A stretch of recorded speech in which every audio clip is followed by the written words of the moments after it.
Have you seen The Substance? If not, this is going to completely spoil it for you, and if you have, let's discuss.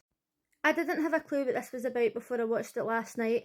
All I knew is that people were supposedly walking out of the cinema because it was so grotesque. Whether you believe that or not, it's up to you. The only truly grotesque thing that I seen was Dennis Quaid eating and talking with his mouth open, and the seafood just being disgusting, but that was about it. When the film first started and they injected the egg and it turned into two eggs, I thought this is possibly going to represent Hollywood and how there's a lot of conspiracy theories about celebrities being cloned at the moment. Then when the film started and it showed you Demi Moore and she was a fitness instructor and she got sacked basically because she was old and they were looking for somebody young and hot and she was offered The Substance, I thought, maybe this is going to be like referencing adrenochrome. I am that person. If you're watching a movie or TV show with me and they're offered something or they're offered a job, I'm always like, how much are they getting paid? How much is it going to cost? But there was no detail of that and it really annoys me, right? I know it's just petty, but I can't stand it. The whole film, I was like, how much is this even costing? So she received the package and the instructions were the most basic instructions ever. Your food, their food, don't go over 7 days, no exceptions. The needle that she received in the box was way too big to go into a vein, so I didn't understand her method.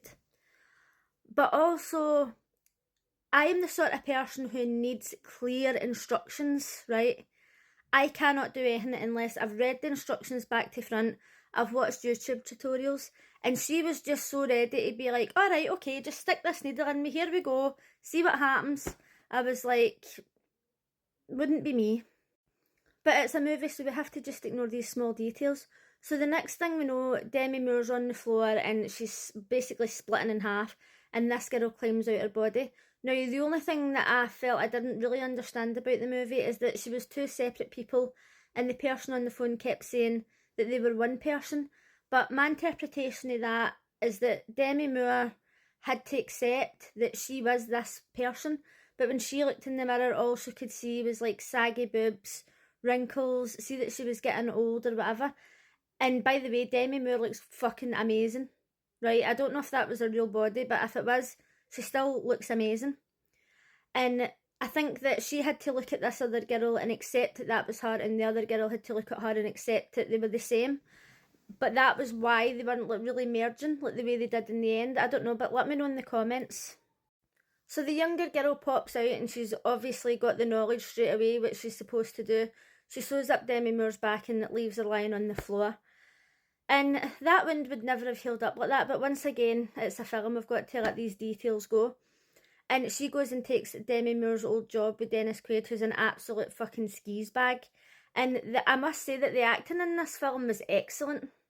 So when she takes the job, she explains that she can only be there every second week because she's looking after her sick mum. But obviously the fame goes to her head, and then she ends up just keeping Demi in this room that she builds by herself, literally in the space of a week. And she does an amazing job at it. She actually knocks through the wall in an apartment building. That space would not exist in an apartment building. But anyway, she knocks it through. She manages to build a hidden door and put the tiles on exactly as they were. And it doesn't look as if any work's ever been done by herself. I'm like, right, okay, once again, another thing that we've just got to let go. So because she's got Elizabeth Sparkle in this room and she's taking her spinal fluid, and you don't even have that much spinal fluid as far as I know, but anyway, she keeps taking the spinal fluid, and then when Elizabeth Sparkle wakes up, then she starts to basically be deformed and start to turn into this monstrous figure. I'd be fucking raging, right? I don't know why she didn't do the same back to her, but to be fair, Elizabeth Sparkle, who was Demi Moore, when she came back, all she did was eat and watch the TV because she was depressed as fuck. But it was I just didn't understand why she didn't terminate her sooner. Actually, she didn't terminate her at all, and why she was so depressed. And then that guy that she was talking to, he asked her out on a date and he was saying, oh, you're the most beautiful girl in the world.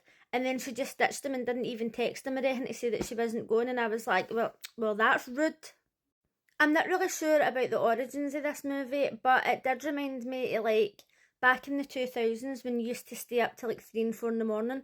They used to always show these film festival movies. and this had film festival written all over it, like in a good way, right?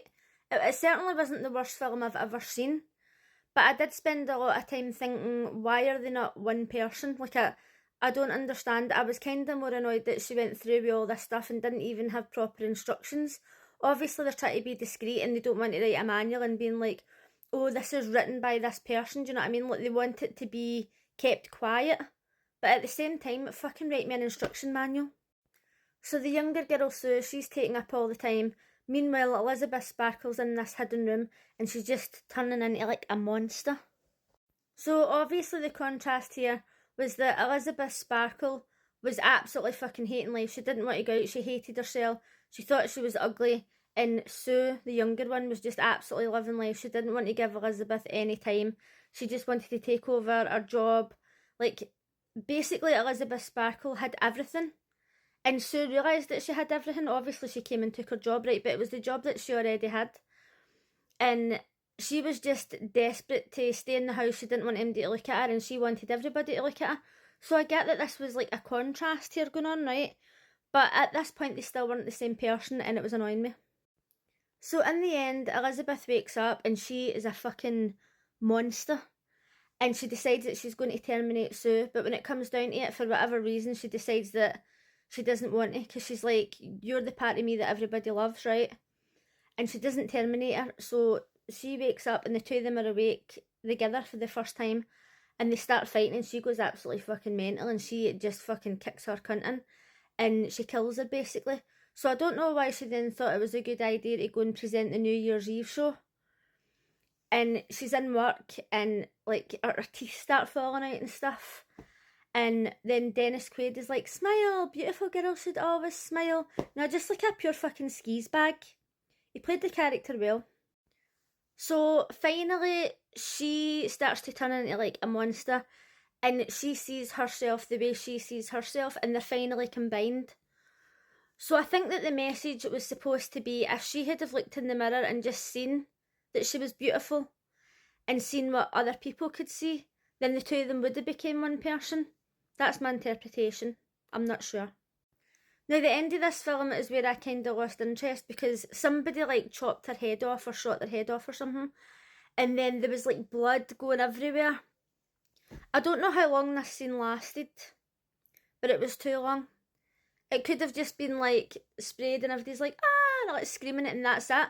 But I felt as if I was watching this for 10 solid minutes. I was like, ah, for fuck's sake, man. When is this going to end? So obviously in the end, she falls to the ground.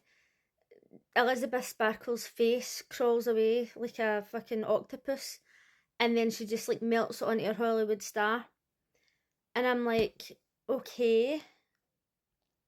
So this film was obviously about the unrealistic beauty standards that women have to follow. But I briefly seen a comment about this somewhere, I don't know if it was on TikTok, and somebody says, but who sets these standards? Women set them for themselves, and people are like, no, it's men set them. And I respectfully have to disagree, because when I was young and skinny and hot, I dressed a certain way. I would wear short skirts, backless belly tops, and I never dressed like that for a man. I usually had a boyfriend, and if people walked up and chatted me up, I was like not into it. I dress that way because that's the kind of clothes that I like, and that's the kind of clothes that I like other people wearing if they're confident enough to wear it. And if at any point my boyfriend had said, oh, your skirt's too short, I would have went and put a shorter one on. I'd have been like, I dress this way for me, not for a man. There's plenty of women out there who wear makeup and they've got no interest in men or women. They're doing it because that's what they like. It may shock a lot of people to know this, but there's women out there who don't give one fuck what men think. But just like Elizabeth Sparkle, they look in the mirror and they think, I'm too fat, I'm too thin, I'm too old, or whatever else, and that is just a problem that they have within themselves. Overall, I thought the film was quite good. I'd probably give it about a 7 out of 10, but it wasn't interesting enough that I would watch it again. Let me know what you thought of it in the comments.